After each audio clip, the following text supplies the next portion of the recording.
को तथ्य से और तर्क से सदन को जरूर जानकारी देंगे और इसलिए मैं उन विषयों में जाना नहीं चाहता। आदरणीय अध्यक्ष जी, राष्ट्र के जीवन में कुछ महत्वपूर्ण पल आते हैं और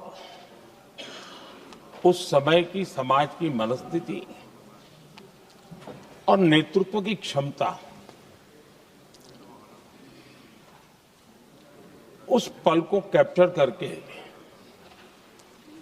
एक राष्ट्र की अमानत बना देती है, एक मजबूत धरोहर तैयार कर देती है। मैं समझता हूं कि भारत के संसदीय लोकतंत्र के इतिहास में ये वैसे ही पल है। आवश्यकता तो ये थी कि 25-30 साल पहले जब से विचार सामने आया, आवश्यकता महसूस हुई, हम इसको लागू कर देते और हम आज उसको काफी परिपक्वता तक पहुंचा देते हैं और आवश्यकता के अनुसार उसमें समय समय पर सुधार भी होते हैं और यही तो लोकतंत्र की ब्यूटी होती है। हमारी मदर ऑफ डेमोक्रेसी है, हमारी हजारों साल की लोकतंत्र की एक विकास यात्रा रही है और उस विकास यात्रा में एक नया आयाम जोड़ने का एक शुभ अवसर सदन के हम सभी साथियों को मिला है और मैंने प्रारंभ में कहा है कि हम सब भाग्यवान हैं कि हमें ऐसे महत्वपूर्ण और देश की आधी आबादी को इस राष्ट्र निर्माण की नीति निर्धारण प्रक्रिया में हिस्सेदार बनाने का सौभाग्य मिल रहा है।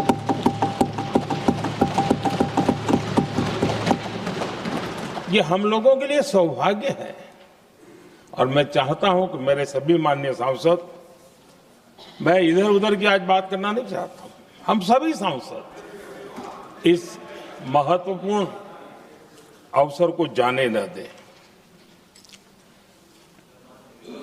हम भारतीय सब मिल करके देश को नई दिशा देने जा रहे हैं। हमारी शासन व्यवस्था को संवेदनशीलता से भरने का एक सार्थक प्रयास करने के लिए जा रहे हैं और मुझे विश्वास है कि इस मंथन से जो अमृत निकलेगा वो देश की राजनीति की भी उसके रूप स्वरूप को तो तय करने ही करने वाला है, लेकिन ये देश की दिशा और दशा भी तय करने वाला है। इतने महत्वपूर्ण मोड़ पर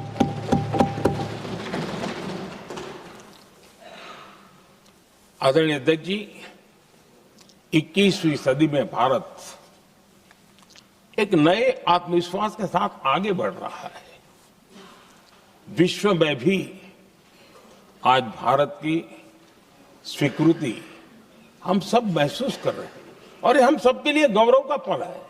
एक समय हमारे पास आया है और इस समय को हमने एक विकसित भारत के संकल्प के साथ जोड़ा है और मैं पक्का मानता हूं कि विकसित भारत का मतलब केवल उत्तम प्रकार के रेल, रास्ते, इंफ्रास्ट्रक्चर या कुछ आर्थिक प्रगति के आंकड़े, सिर्फ इतने से ही विकसित भारत की सीमित कल्पना वाले हम लोग नहीं हैं।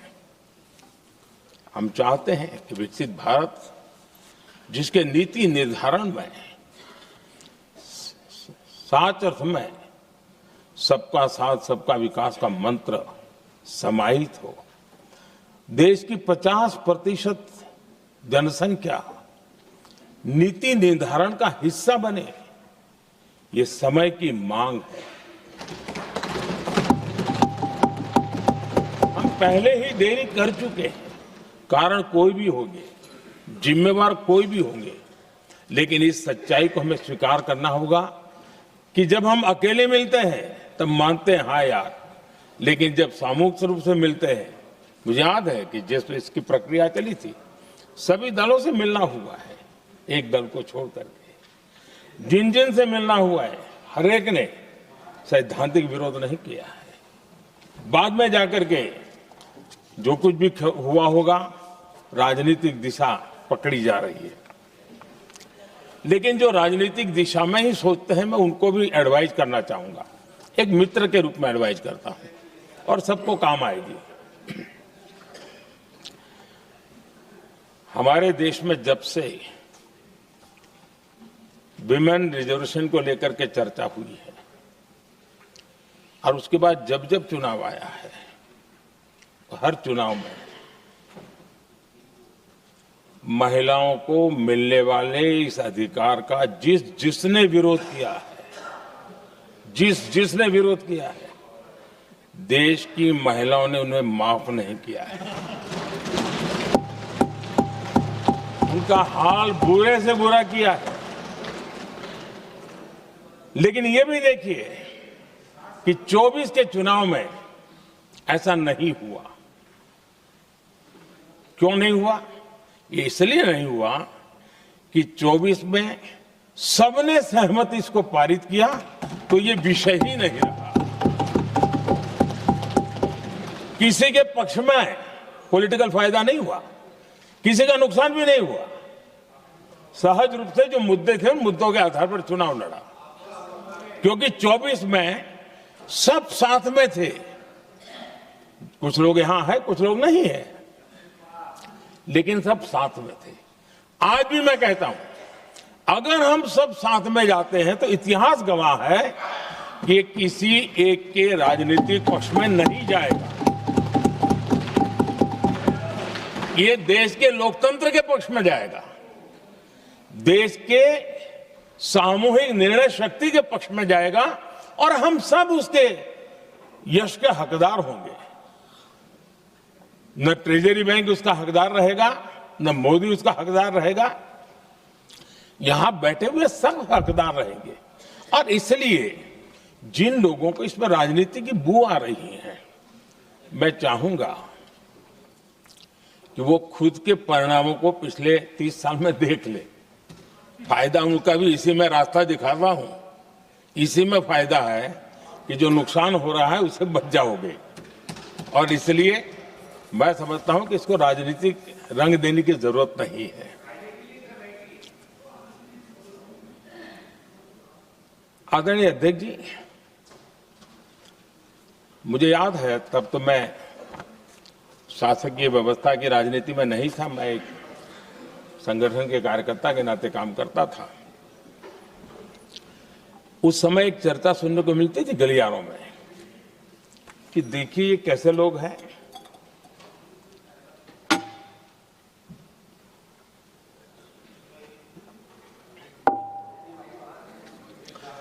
पंचायतों में आरक्षण देना है तो बहुत आराम से दे देते हैं, लेकिन आप कह रहे हैं तो कह रहे हैं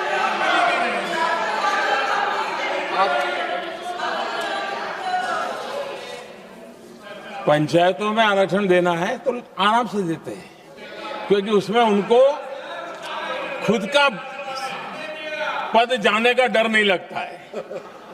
उसको लगता है हम सुरक्षित यार वहां दे दो।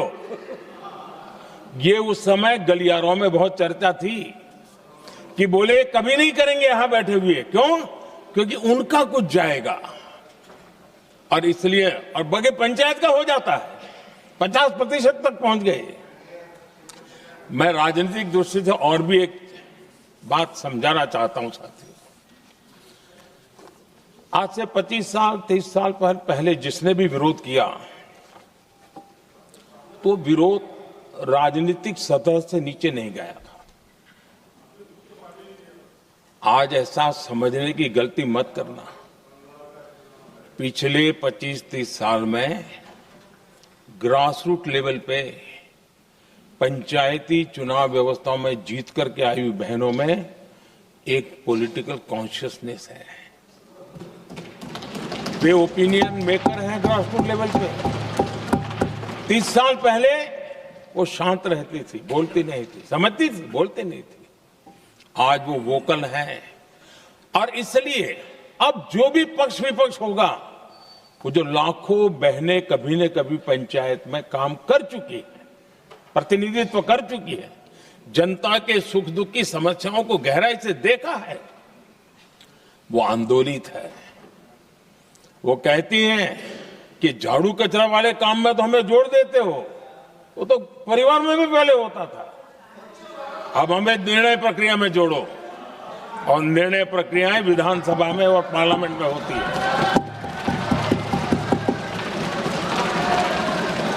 और इसलिए मैं राजनीतिक जीवन में जो लोग प्रगति चाहते, मैं किसी भी सांसद की बात करता हूं, किसी भी एमएलए की बात करता हूं, ये दल वो दल की बात मैं नहीं कर रहा हूं।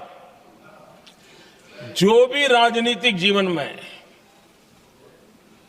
सफलतापूर्वक आगे बढ़ना चाहते हैं, उनको ये मान के चलना पड़ेगा कि पिछले 25-30 साल में लाखों बहनें ग्रास रूट लेवल पर लीडर बन चुकी हैं। अब उनके अंदर सिर्फ यहां 33% का नहीं, वहां भी वो आपके फैसलों को प्रभावित करने वाली है। और इसलिए जो आज विरोध करेंगे उसको लंबे समय तक कीमत चुकानी पड़ेगी, लंबे समय तक कीमत चुकानी पड़ेगी। और इसलिए राजनीतिक समझदारी भी इसी में है कि हम ग्रास रूट लेवल पर महिलाओं की जो पॉलिटिकल लीडरशिप खड़ी हुई है, उसको आपने अब कंसीडर करना पड़ेगा।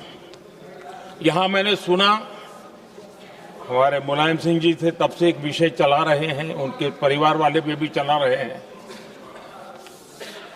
आप देश की बहनों पर भरोसा करो ना, उनकी समझदारी पर भरोसा करो।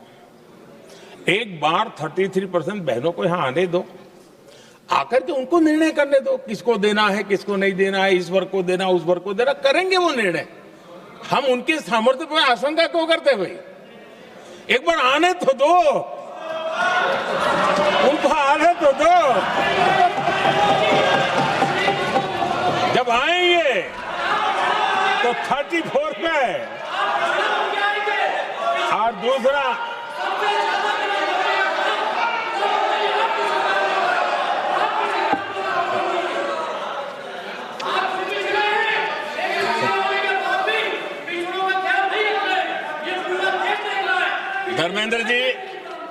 धर्मेंद्र जी मैं आपका बहुत आभारी हूं कि आपने मेरी पहचान करा दी।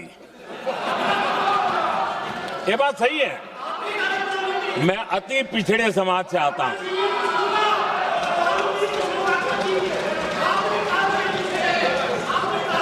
धर्मेंद्र जी, मैं आपका बहुत आभारी हूं। और अखिलेश जी मेरे मित्र हैं तो कभी कभी मदद कर देते हैं।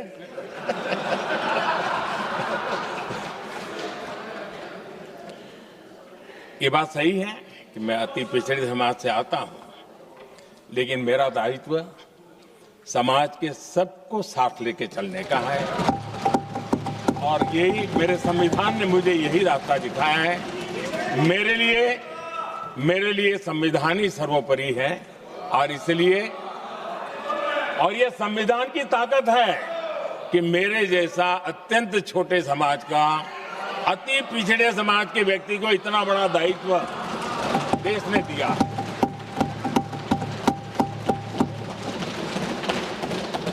और इसलिए मैं तो देशवासियों का ऋणी हूं और मैं तो संविधान निर्माताओं का ऋणी हूं कि जिसके कारण आज मैं यहां हूं। लेकिन आदरणीय अध्यक्ष जी, पिछड़ी जाति का स्वीकार कर रहे हैं, लेकिन हम पिछड़ी जातियों के साथ अन्याय न करें, तो इतना निवेदन है। आदरणीय अध्यक्ष जी,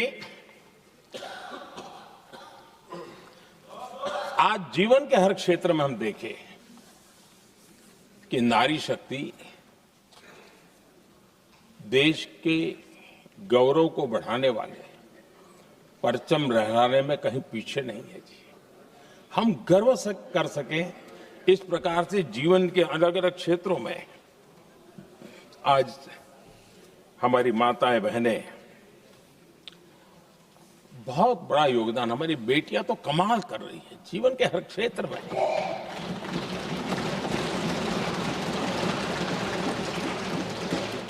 इतना बड़ा सामर्थ्य, उसको हम हिस्सेदारी से रोकने के लिए क्यों इतनी ताकत खपा रहे हैं जी? उनके जुड़ने से सामर्थ्य बढ़ने वाला है। और इसलिए मैं आज अपील करने आया हूं आपके पास कि इसको राजनीति के तराजू से मत तोलिए। ये राष्ट्रहित का निर्णय है।